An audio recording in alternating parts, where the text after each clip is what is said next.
SpudAdi, you Spud and I'm Addy. Just listen, you'll glisten, cause you'll be so happy. Our podcast is random talk on this and on that.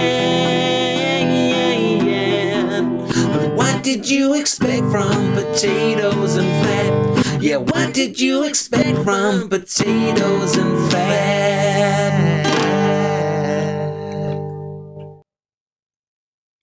Did you know, Spud, that the SpudAdi theme tune was, well, you know, this is actually your thing, was actually supposed to be a calypso. It was me and Spud were talking about, and he was like, yeah, the SpudAdi tune, I believe, was actually initially Spud. He was like, yeah, it could be like SpudAdi, it could be like SpudAdi, da, da, da, da, da, da. And the melody is actually a bit of a calypso, but the, I can't really do a calypso on the guitar, so it's kind of come out kind of like poppy country, but trust me, if I had steel pans and a black person next to me, then we'd have calypsoed it like never before. Do do do do do do do do do do do, etc. It'd have been good. We should get that. Maybe we, upgrade it at some point. We should do. When we make our first million, I'll like arrange like some Jamaican band to come in. Stevie Wonder on piano, obviously. Maybe that guy from UB40. To prove the main guy.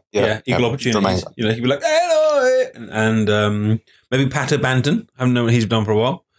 And yeah, we could just jam it up with the SpudAdi song. Do do do do do do do do. Oh, Henwar's back. Hello, Henwar. Sorry for those of you watching on the podcast, but Henwar's been gone for ages. Good to see you, sir. Anyway, welcome to SpudAdi. This will be approximately an hour of whatever we want to talk about. We go to all sorts of topics, from politics to the world to teaching to the universe to movies to computer games to wrestling to your face. So go, Spud. Your face. How's your face? I've got a spot. We've never spoken about your face. Spots on my nose are really irritating, or just spots in general. It's like I'm 35 now, and like this is like a teenager's thing. Teenagers should have spots, and then adults go, "Ha ha, you're a teenager, you've got spots." Adults shouldn't just still be on occasion kind of going, "Here is my spot." It's morally wrong. Morally, wow. Mother Nature has no morals. How's your face? My face is good. It's a bit chubby. It always needs to go on a diet, but apart from that, I'm good. It's weird how like losing weight and gaining weight affects your face, because when you feel your face, like I've went down and then I've gone up a bit, so I'm kind of like medium fat though. But like faces are like bones, aren't they? Like here's my chin bone, and here's my lip bone, and here's my nose bone, and here's my cheekbone, and here's my head bone. So it's like, well, where's the fat? But then when you lose weight, you really can see it in people's faces, and it's like, well, where? It's not like the bones themselves, like go. I guess it just must be like the way the skin hangs off your face. This is a weird conversation, but it's weird because, like, you wouldn't think your body were like, I'm going to store that bit of fat under the cheek. Well, some people have fat faces and they're skinny, and vice versa. Some people look at their face and it's like, wow, you're really slim, and then you see their body and it's like, whoa.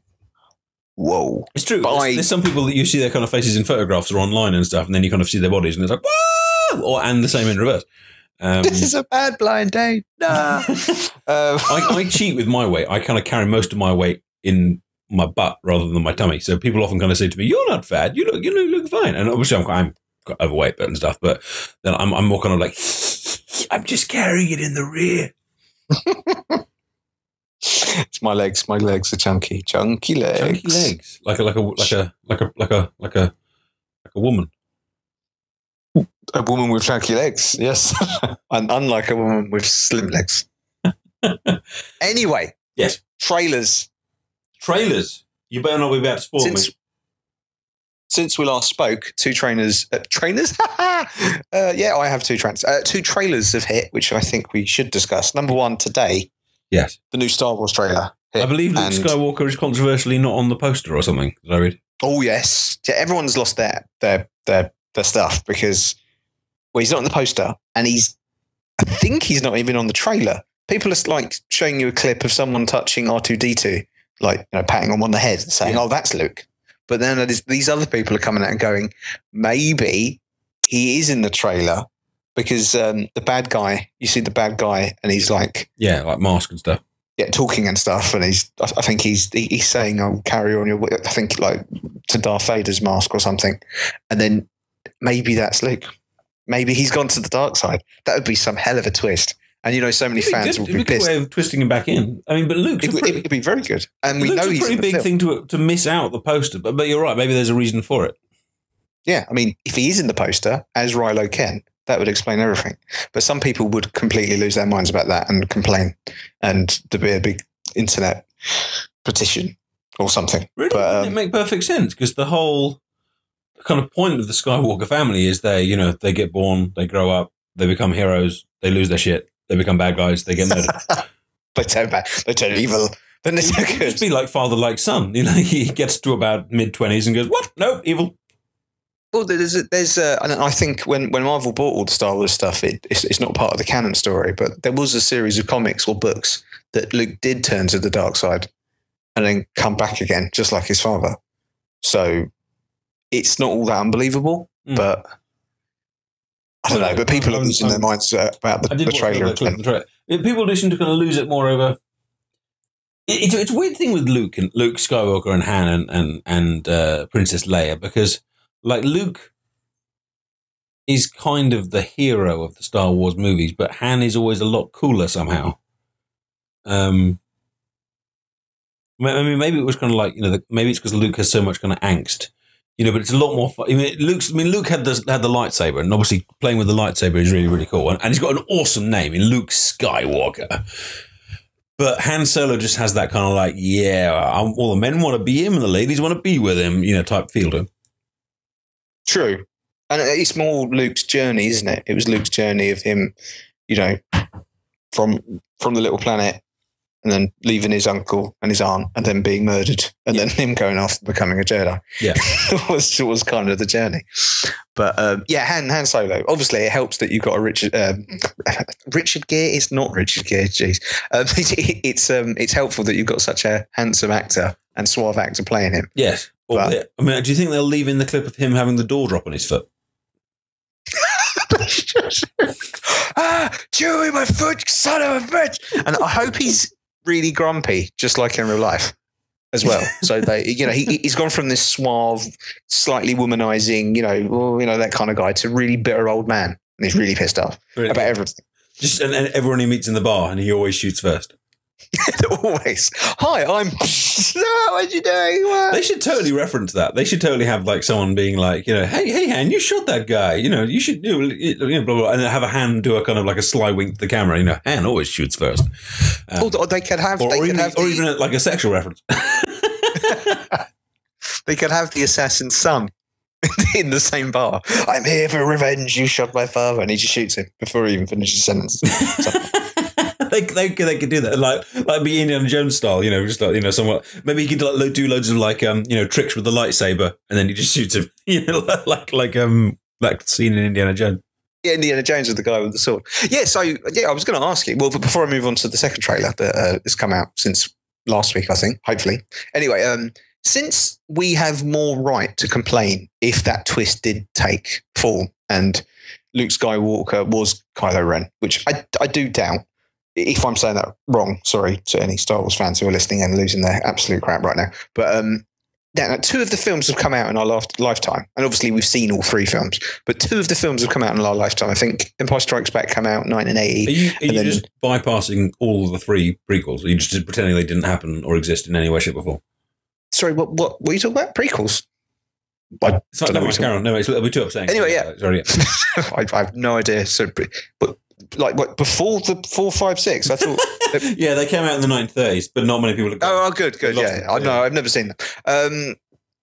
So and the other one came out in 1983. So with all that history, and we were there buying the figures when they first came out as kids, and we were watching it. Would you be really annoyed if they turned Luke baddie after his journey to a strong good guy? No, absolutely not. I think it'd be fine. Neither would I. It'd be a cool twist. It'd be like, oh my God, this kind of thing. And I'd probably be told in the cinema to shut up. But if it did happen, I'd just stand up and go, what? I think it would be. I think it would be more interesting if they did, to be honest. My reaction wouldn't be a shock horror at all. It would be it works, it fits. It would fit far more to turn Luke than to turn Han or to turn Leia or any of those, or any of that kind of style. And it wouldn't destroy any childhood memories because Luke's, like you said, always had that angst and that journey kind of feel to him, and he was tempted to join the dark side at one point. The Emperor was all like, if you'll not be die, and all, all that kind of stuff. And he's got family connections, and that does weird things to people. Blah blah blah. Plus, I think it would depend why he turned and what his motivation was and what he was trying to get to. I mean, I think as long as it was one of those ones, how some bad guys are bad guys, but in their own heads they're still the good guys because they're trying desperately to do something, but in doing so, they're doing something evil to kind of do so. As long as like Magneto. That kind of thing, or maybe even like Mr. Freeze. But in his own head, he's not doing anything wrong, but he fundamentally disagrees with his other good buddies about what he's doing. Good. I agree with you, but I think if it did happen, people would freak out. I'm just maybe he's just done a Yoda. Maybe he's just done a Yoda and found a nice planet, and he's just sitting in it in a little cave.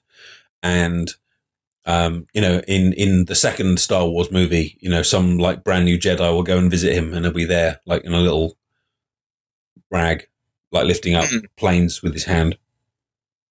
Well, I was hoping that it'd start up a new Jedi school, and get it all kicking again, get the business going, get lots of Jedi's flying around. The computer games and is it like the cartoons always have Luke running a Jedi school, don't they? Yeah, I mean, I think again, comics and books have had him as the Dumbledore of the Jedi school, if you would. I'm pretty sure I've been a student of Luke Skywalker in multiple games. Because Luke also, the other thing that would suggest that he is like not a bad guy is that in all of the promo things, he's got this quite big beard, isn't he? Which is very Ewan McGregor, Obi-Wan Kenobi style. True. Yes, the pictures, the press pictures and stuff. But he could have that under the mask. You don't know. I don't know. Why would you grow a beard out to have? Yeah, beards aren't really evil anymore, are they? Like the beard is more like a friendly old man, Dumbledore, Obi-Wan Kenobi style. If he grew a beard, I reckon this is the most ridiculous reason to come down on one side or the other.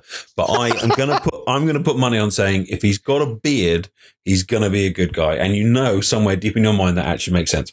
That does make sense. Gone are the days of the master. Oh, he's got a beard. He's evil. That was a goatee. That was a goatee or a moustache. If it was a goatee beard, I'd be saying yes. He's probably turned evil and French. But with a full beard, he's probably just got himself a nice brown cloak and is hanging out in a desert. Oh, cool. And secondly, did you see the live action Fallout 4 trailer? No. But you know me, I'm avoiding everything Fallout. So well, there's no spoilers in this at all, but it's a cool little thing. And it really, to me, I will talk about anything Fallout 4 because I'm just counting down the minutes. But yeah, it's, the song The Wanderer. I'm the Wanderer, I go from town to town. Yeah. That one. Yeah, that one. And it's kind of like in a third person perspective, but of an actual actor with a dog. Right. And he's just going around the wasteland, like shooting super mutants and getting into the big Brotherhood of Steel suit and all that kind of stuff. And it's cool. It's really like it's coming into one of the main games now. Before it was like everyone knew Fallout was good. I didn't when I first got it, but everyone else did. And then I did afterwards.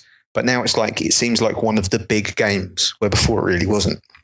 Even with New Vegas, it didn't have the same vibe as like a Call of Duty, even though I'm sick of them. But you know what I mean? There's lots of hype around that. But with this one, it's like it's got its own live action trailer. That's right up there with Halo.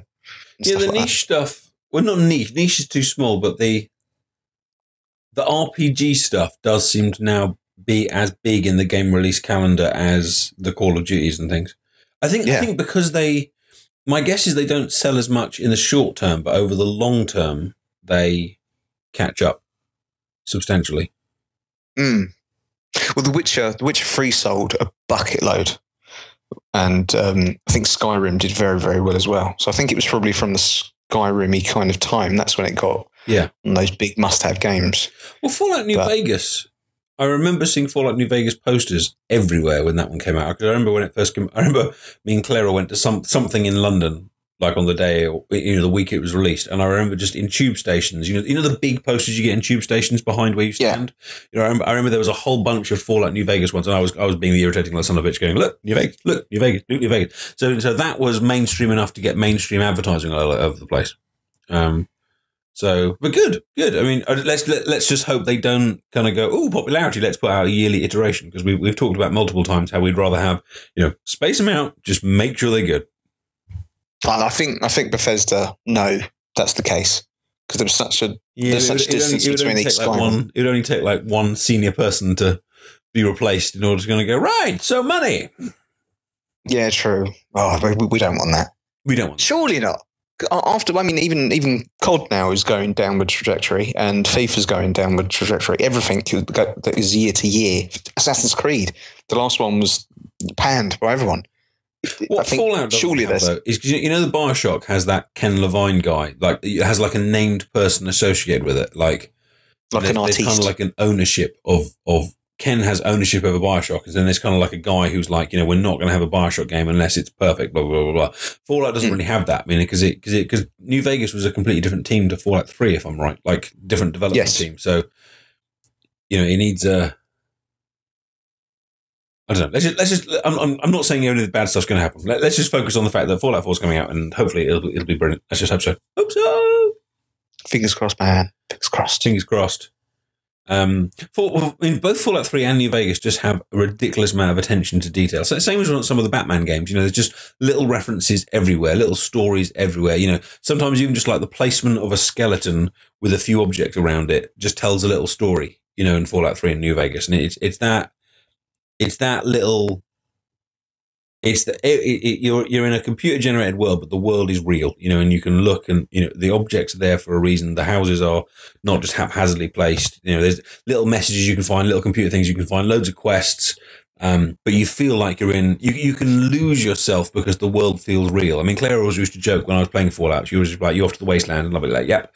But in a way, you kind of were, because those kind of games, you are actually becoming part of that world while you're in it. Obviously, it's a computer game. I'm not saying you get, physically lost, but you know what I mean? You become immersed in a way that other games don't take you.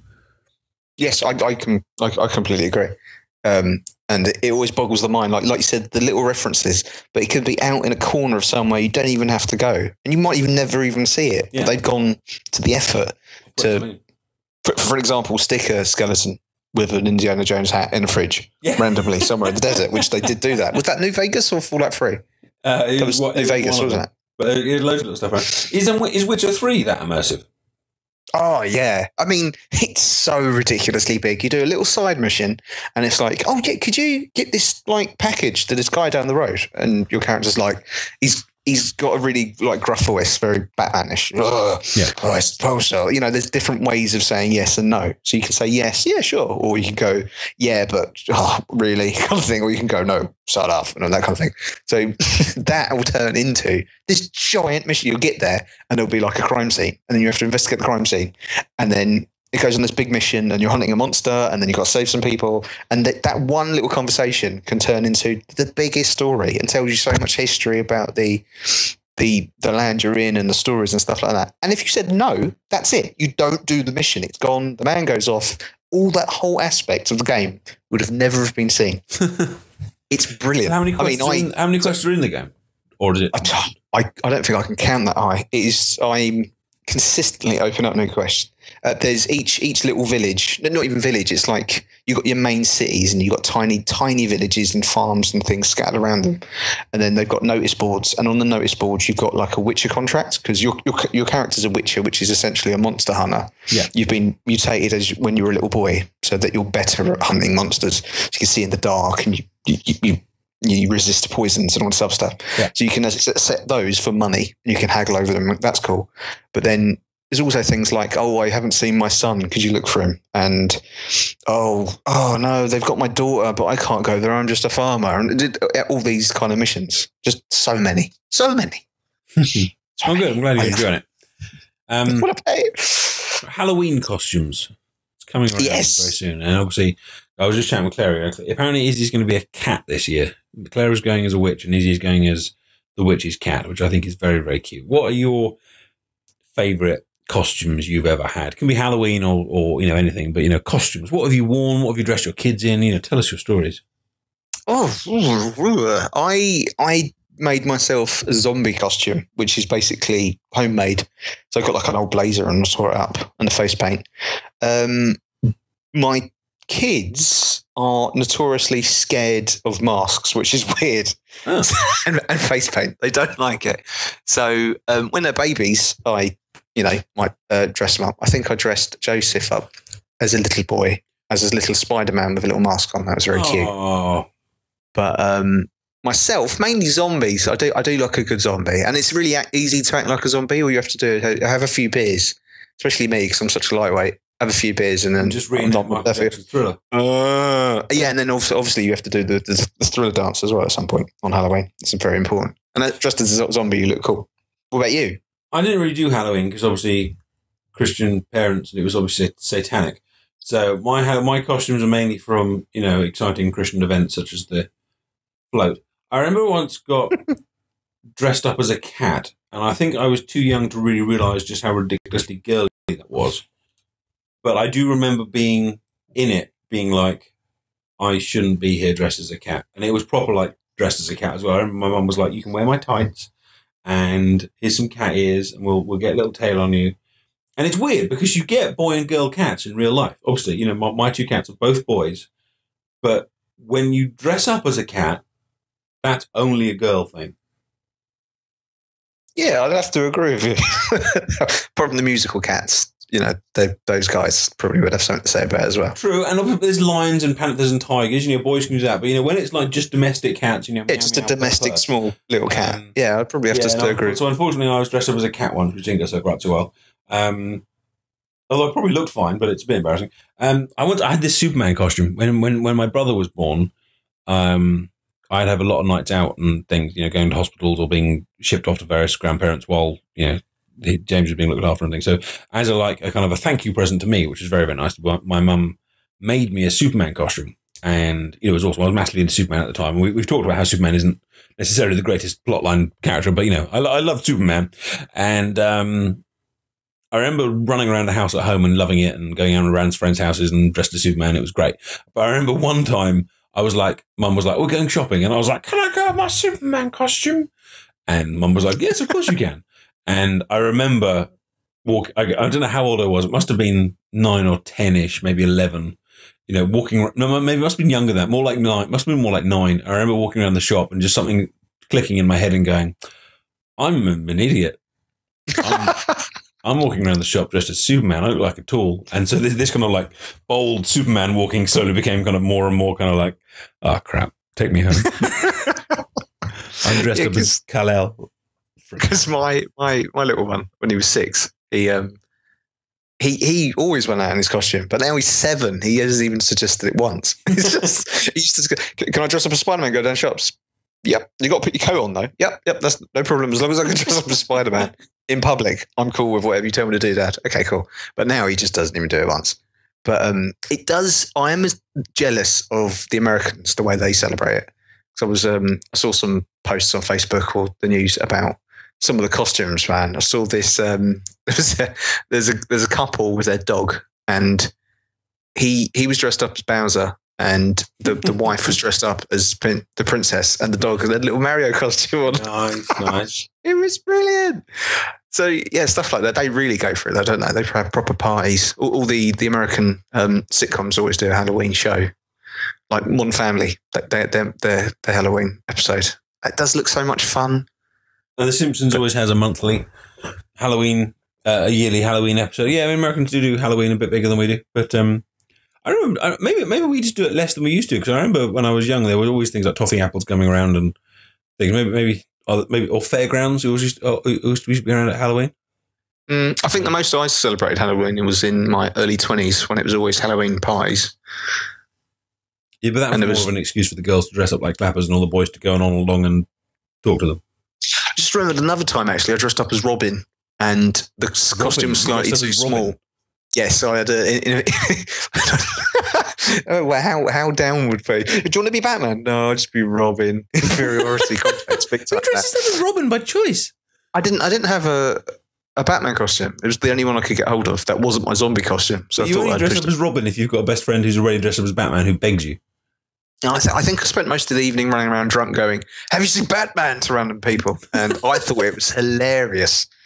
But what I didn't realise is when I got the costume is that it was slightly too small. So at the back, it wouldn't go up. So it was just saw my T-shirt, which ruined the illusion of Robin, really. Yeah. It had fake muscles and everything. That was cool. Oh, cool. Cool. There's always someone who's because we do dress up days at school on occasion, which are good fun. And I think last time it was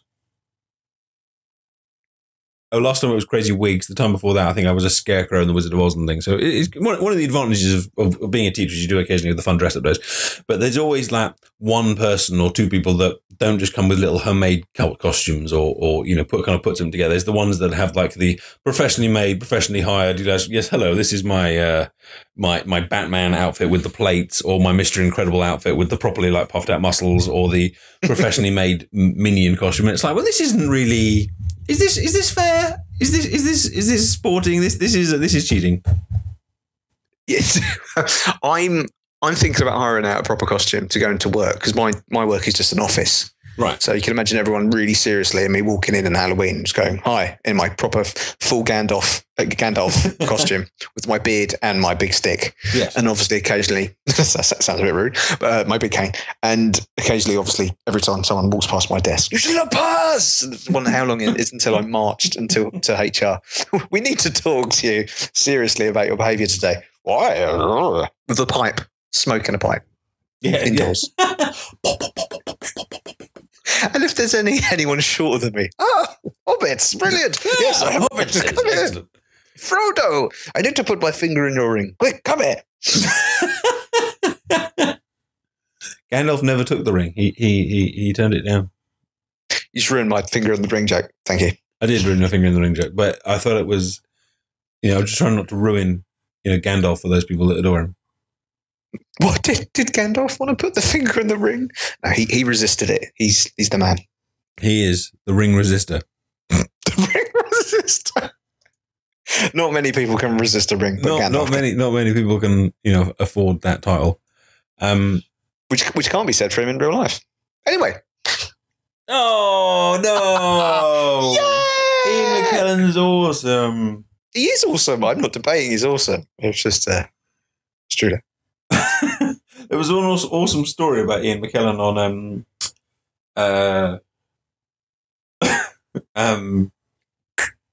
what's his name? The TV presenter Graham Norton. There was an awesome Ian McKellen story on Graham Norton the other night. Did you see it? No. They were talking about impressions of people, and one of them did an impression of Graham Norton, which was all a little bit awkward. And Graham Norton was saying that he bumped into Ian. He knows Ian McKellen, and he bumped into him a few months ago at a supermarket. And he kind of spoke to him, and was like, "Hello, how you doing? Good to see you." Blah blah blah blah blah. And then they both kind of carried on with their shopping. And he says that Ian McKellen, even when you're just having a conversation with him, is like this just kind of proper over enthusiastic kind of thespian, and the booming voice is just always there. And he said, Graham Norton said he got to the checkout, and it was one of those like automatic ones. And he was busy doing his own thing, and then he just heard suddenly booming from the other side of the checkout thing, someone going, "It's already in the bag."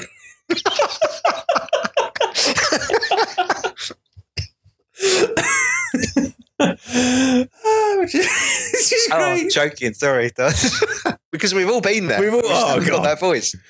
Put it in the bag. But it is. But we can't continue until you do. But I have, and then you take it out and put it back in. Have you done that? Yep. Or like you just push down slightly on the whole thing, hoping that your weight will be exactly the amount of weight that the tomato requires. And then it says, "It's okay. We're getting you assistance." No, I don't need assistance. I have a bag, and it's in the bag. Unexpected object found in bagging area. Yeah, my fist. You just told me to put it in the bag. Don't put it in the bag. That was something unexpected when you told me to put it in there. And then you put your foot in the machine. It's already in the bag. It's already in the. I need to do that next time I go to those machines. I need to keep talking to it and just talk Ian McKellen the whole thing. If I was a billionaire, I definitely would have to get someone with one of those just amazing voices like him and Brian Blessed, or what's the guy out of the IT crowd, the comedian? What, Richard? He does lots of absolute radio guys. He's got a really deep voice anyway, and he sounds really cool. Just hire them to follow me around, and do my talking for me. Yeah, just write down. Say this. Right, we're going to go in my office and we're going to say, sorry, I'm late. There was a lot of traffic. He is sorry he's late. There was a lot of traffic. So much traffic. And in the car, when I'm angry at traffic, just see out the window, get out the fucking way. What's wrong with you? Would people be more likely to move out of the way for a really posh insult or a very common one? That would be an interesting sociological conversation. We had a thing in school. I was doing a bit of a kind of sociology about whether human being. I'm going to go a little bit more political here. It was about human nature, and it's just a little sentence on the exam spec. So I was just trying to find an interesting way in it, and I found this cool little article. It's about whether human beings are naturally good, and then society sometimes makes them evil, or whether all human beings are naturally evil, but then sometimes their upbringings make them good, or whether they are completely blank slates. Neither, and then their upbringing can pull them either way. And there was a little video clip that I found of these scientists doing an experiment with babies. And basically what they do is they get a baby and they put the baby with their mum in front of this little puppet play. And so you have three puppets, and the puppet in the middle has a ball, and the puppet's like, yeah, I've got a ball, yeah. And then the puppet gives the ball to the puppet on the right. And the puppet takes it and goes, yay, I've got the ball. And then the puppet gives it back to the first puppet, and then the first puppet goes, yay, now I've got the ball too. So they share and they're both happy. Then the puppet gives the ball to the other puppet on his left. Sorry if I've duplicated my directions. He gives the puppet on his left, and the other puppet goes, yeah, I've got the ball, and then legs it. And then the puppet in the middle is then, does like a kind of a sad, like, oh no, like Muppets hand over eyes type thing. And then the little play ends, and they immediately bring out the two puppets to the baby, because obviously the baby can't talk or show anything. And they bring out the two puppets, and they show the two puppets to the baby, and the baby gets to kind of pick one. And the experiment was to kind of see, would the baby go for the puppet that shared, or would the baby go for the puppet that stole the ball? And apparently, in over 70% of cases, the baby takes the, in quotes, nice puppet.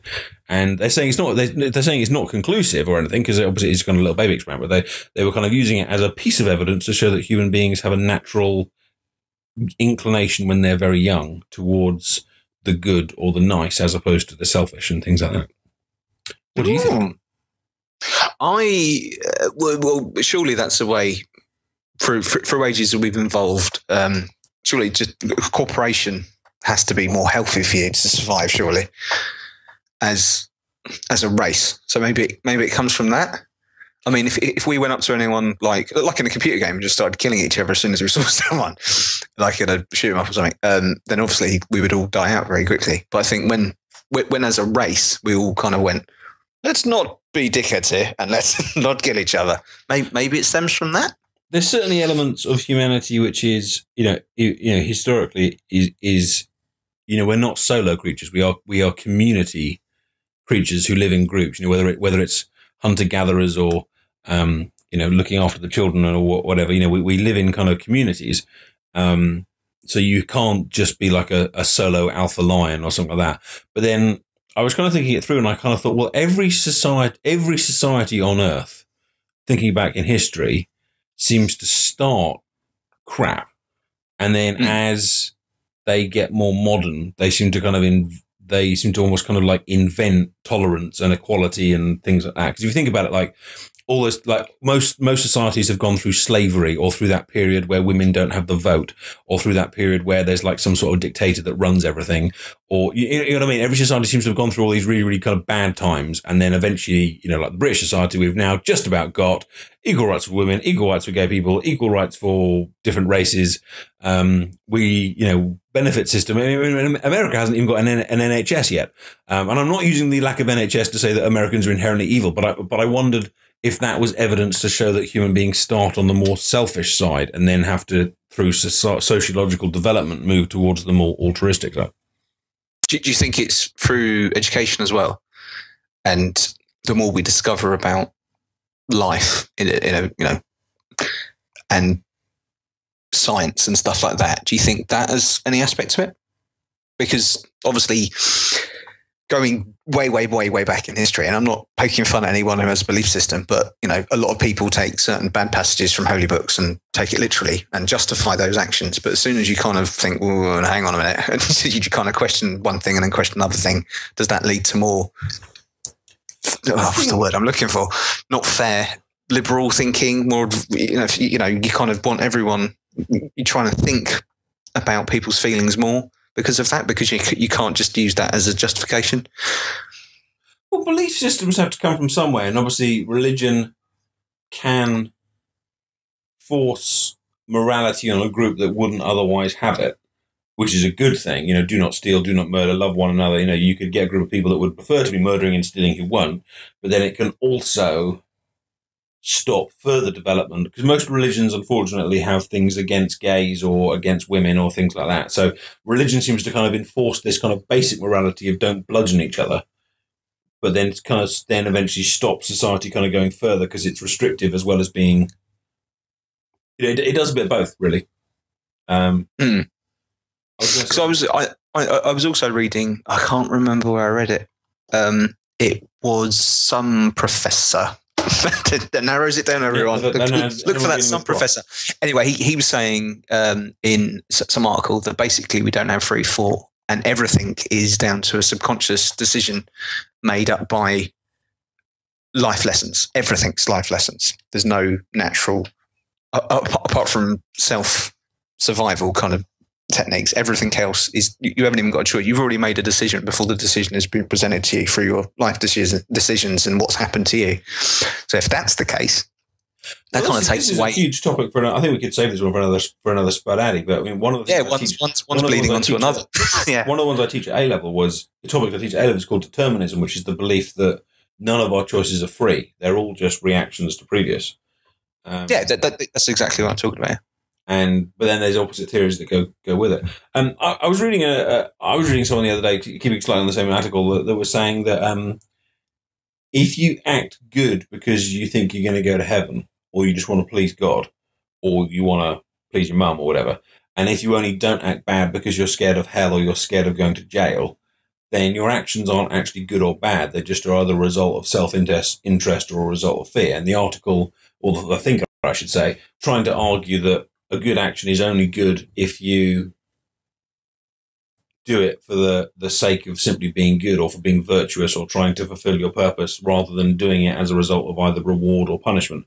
And was arguing, I mean, it was kind of an anti-religious article, because it was trying to argue that religious people aren't actually good because they only act in the way they do because of either want of reward or fear of hell, which I thought was unfair, because I know lots of religious people from my upbringing that are genuinely nice people and do things because they genuinely want to. So I think that's an unfair thing to say. Even though I'm not religious anymore, I still think that's unfair. But I thought the point was an interesting one about the source of morality. Yes, it depends how someone answers. I mean, again, I find all this people's beliefs and non-beliefs and et cetera, I do find that very fascinating.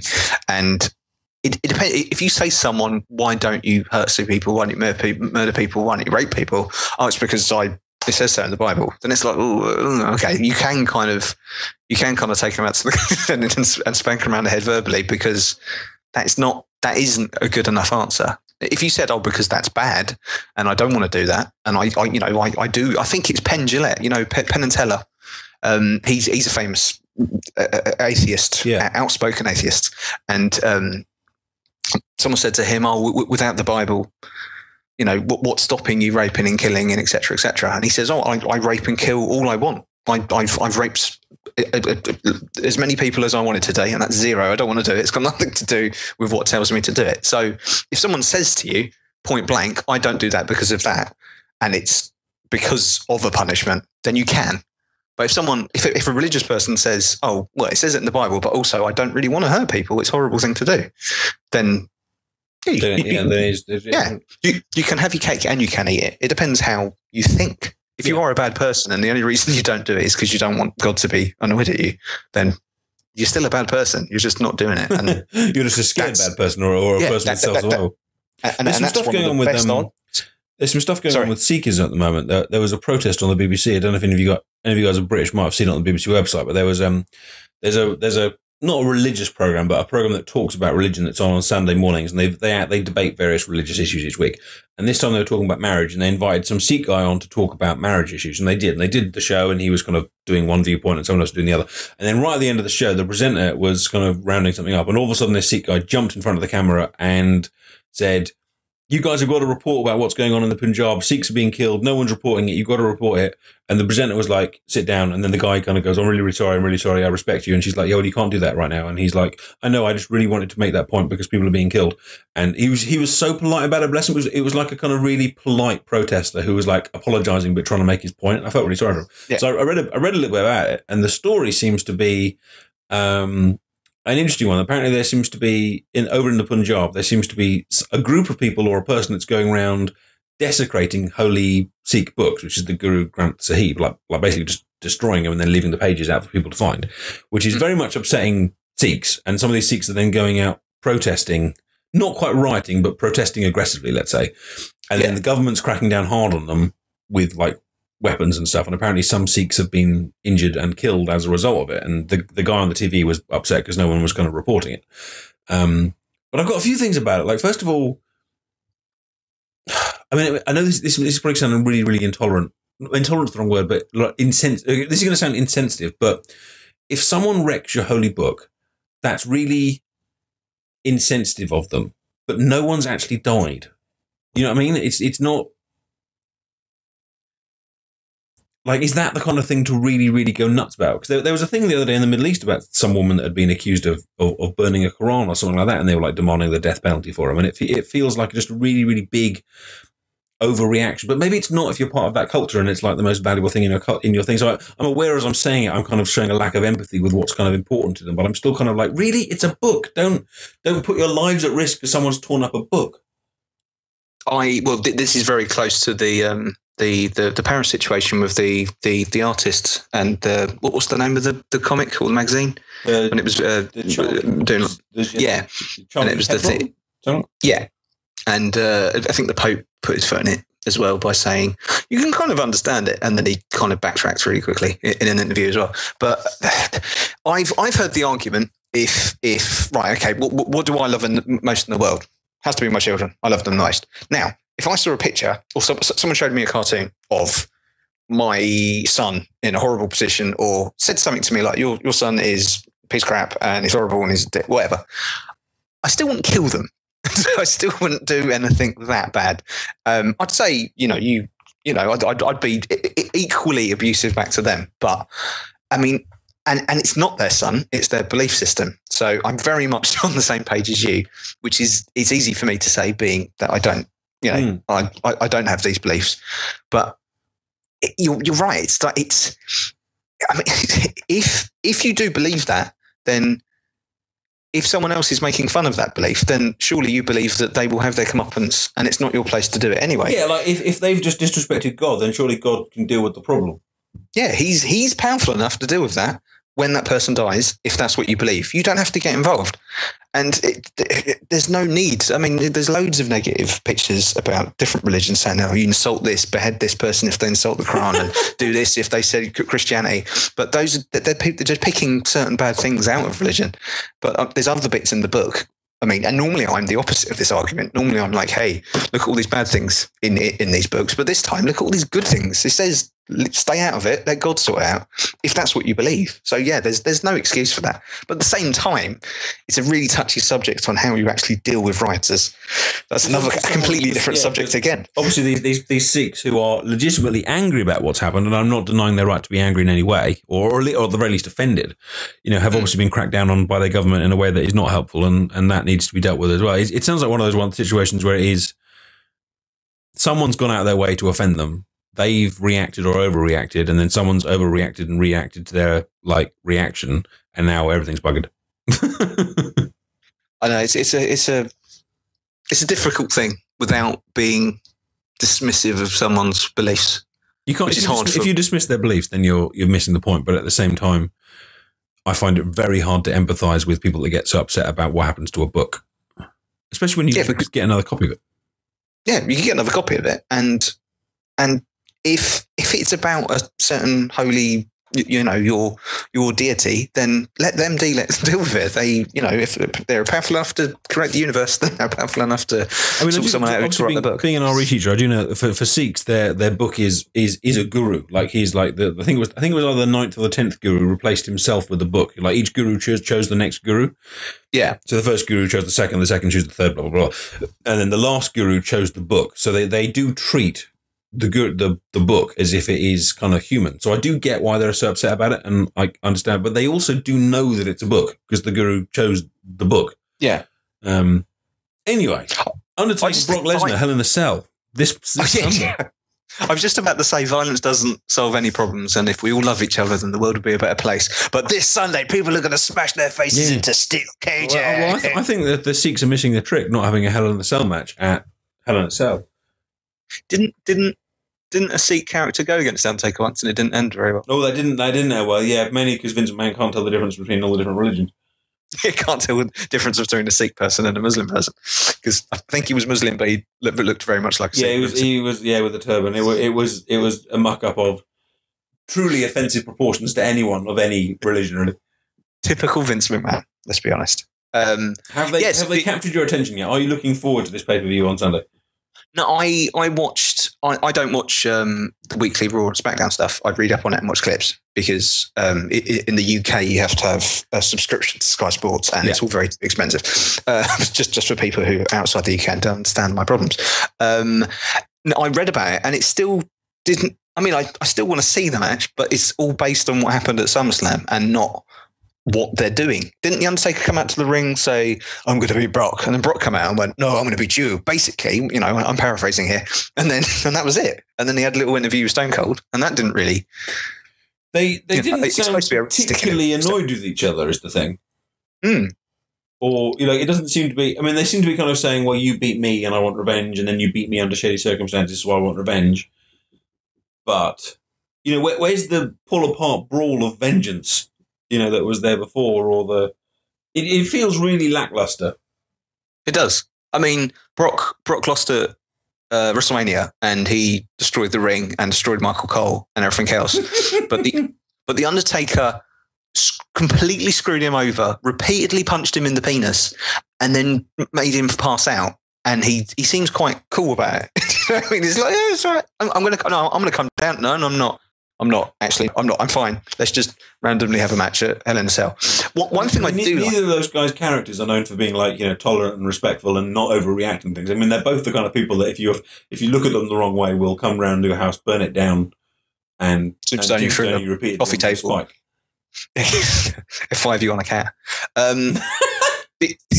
The only good thing is, I've said this to you before. I hate when Hell in a Cell comes around that time of year, and it's the beginning of a feud or the second match in the feud, and they go, "We're going to have a Hell in a Cell," and it's like, But this is Hell in a Cell worthy, and yet they seem to have taken the attitude of this actually because it is Hell in a Cell worthy. We're not going to bother promoting it. Yeah, I mean, both the Hell in a Cell matches, I think, despite what I think of Roman Reigns, it feels natural to have Hell in a Cell. I mean, you've got a long history between Reigns and Bray, and you've got a long history between Taker and Brock, even more so and both of them feel like this is how it should be. Hell in a Cell should be the full stop to a feud. This is it. They can't get out. Oh, they're going to do this and that. But yeah, they I don't know why. I mean, because the lead up to SummerSlam was brilliant. They did have the pull apart brawls, and they did threaten each other, and he did keep coming in the ring and punching him in the knackers and tombstoning him, and it was like, oh my god. But this time it's like, no, yeah, I know they still haven't got my attention. The Hell in the Cell thing is funny anyway, because the whole purpose of the Hell in the Cell, as you know, is that no one can interfere, and they can't get out of the cell, and they're locked in together, and until one person wins. But then you look back at the history of the Hell in the Cells, and the first ever Hell in the Cell, Kane managed to interfere by ripping the door off the hinges. And that's after Shawn Michaels escaped. Yeah, that's after Shawn Michaels escaped. And then the second one started on top of the cell, and at one point in the middle of the match, they actually raised the cell so they could give medical attention to both men. So, they actually just picked up the cell in the middle to try and help them to deal with it. Yep. And then there was the big 6-man one when they barely stayed in the cell. to begin with. Yeah, they were everywhere. Well, I don't mind because obviously, it's pre-planned and it's about the kind of spectacle of it. But the whole idea that because it's in the cell, no one's going to interfere is hilarious. Because I'm sure if you wrote it all down, all the results and what happened, I bet it's 2 or 3 matches at most have actually stayed in the cell without any interference and no one's got out of the cell. It's probably more now that they've, now there's a Hell in a Cell pay-per-view, and so there's a few more kind of throwaway Hell in a Cell matches. But yeah, I agree with you. I'm trying to think of one. But Batista Undertaker, no one interfered in that until after the match. Then Edge claimed in the money in the back, didn't he, or something? But Undertaker Bossman had no interference up until the point that they tried to hang the Bossman. Yeah. That's all. Again, I think that's like the prequels of Star Wars. I just want to figure that one. Yeah, but okay, let's go back to Star Wars just for a minute then. Okay. Why are you, bearing in mind that the prequels have, let's be generous, let's say mixed reviews. Oh dear. Why are you so excited for this new one? And not Disney. Skeptical or worried or, Because Disney can't do no wrong. They took Ant-Man that no one knows or cares about, apart from me, obviously, because all comic fans know Ant-Man. And they made a cool film for it. And all the problems they had with it, they still made a good, enjoyable, entertaining film. And Guardians of the Galaxy, not even I had any interest in Guardians of the Galaxy. The only character I really knew was Gamora and Rocket Raccoon. And was that Disney? Were Guardians of the Galaxy Disney? All Marvel films. Marvel is owned by Disney now. So when they take something, they're just on a roll. I mean, you look at Pixar films, you look at all those films. I think the only memorable mess up they had was that Land of Tomorrow thing, or whatever it was, with George Clooney. That didn't do very well. But I've just Googled worst Disney movies. I'm seeing if... Okay.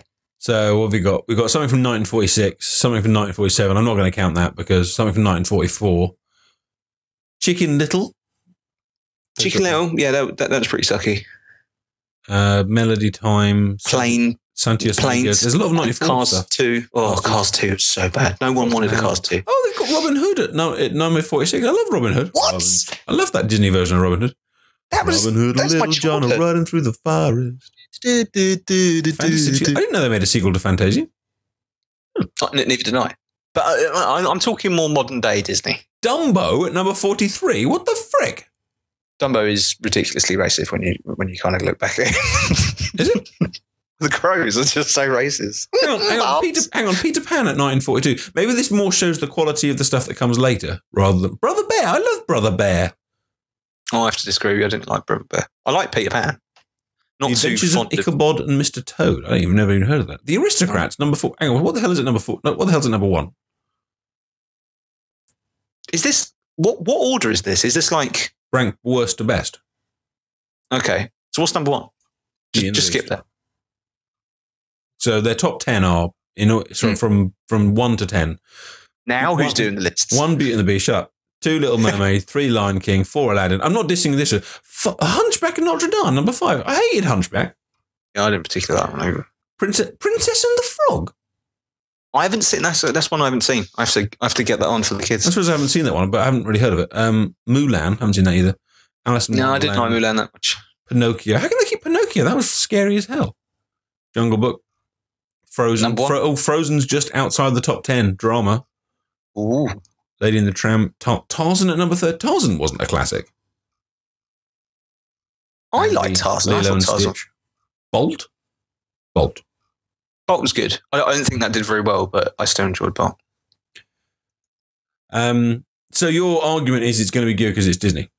Yeah, they listen to their fans now. I have complete faith in them. I was skeptical of a few films, mainly Marvel ones. Really? And they knocked it out of the park every time. So I trust Disney and their direction with it. And it's got JJ as well. He knows his stuff. I like the first Star Trek relaunch. So I've seen it already. Someone's redone the Star Trek post with the Star Wars poster, replacing every character with a version of Jar Jar Binks. Yeah, I saw that one. And I saw the Lego one as well. The Lego one was good. But the Jar Jar Binks. See, the first 3 ones, I mean, I was very excited about that. I used to watch the music video for that, just for the clips of the film. And Oh, it was so the first one, well, episode 1, that was so bad.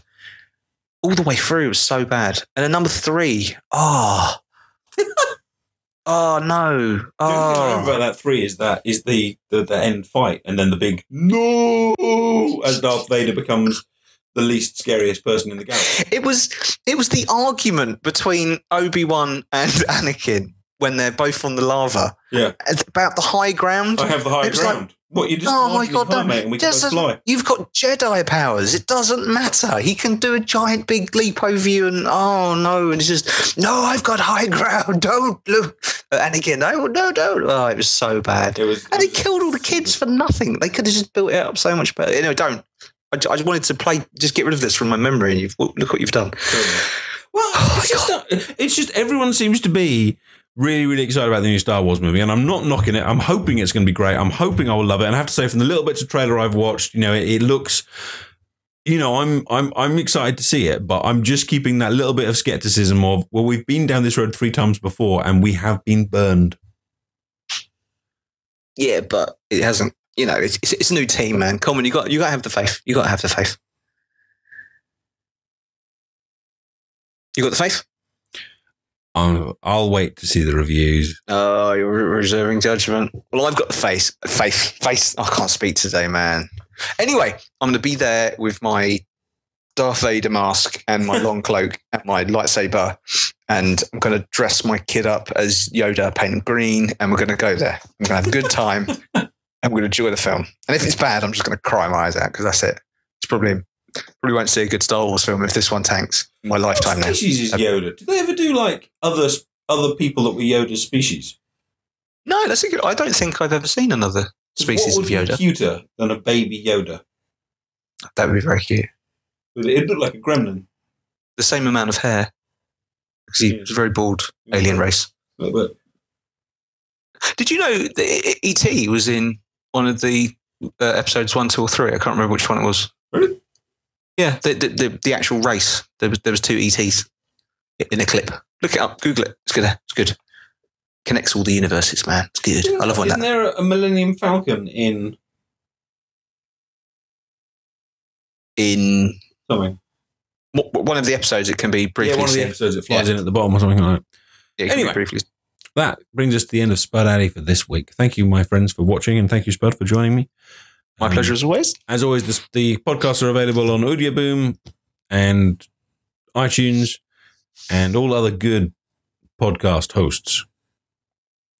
So please follow and subscribe and come back for more philosophical, newsworthy. We haven't done news today. Well, we kind of did. Yeah, we kind of did. Nothing really happened. We did a big deep chat. That was good, man. Deep I feel like more deep, man. Deepness more and Disney. sophisticated. Deepness and Disney. What more does a podcast need? Deepness and that's the title. That's the title. That's the title. There. Deepness and Disney. Okay. Deepness and Disney. All right, everyone. We will see you next week. Thank you for coming along and for your aural pleasure. Here is the SpudAdi Calypso. Bye-bye.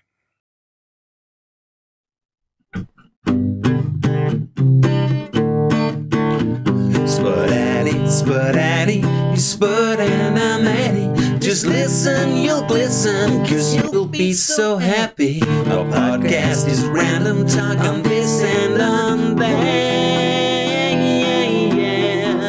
But what did you expect from potatoes and fat? Yeah, what did you expect from potatoes and fat?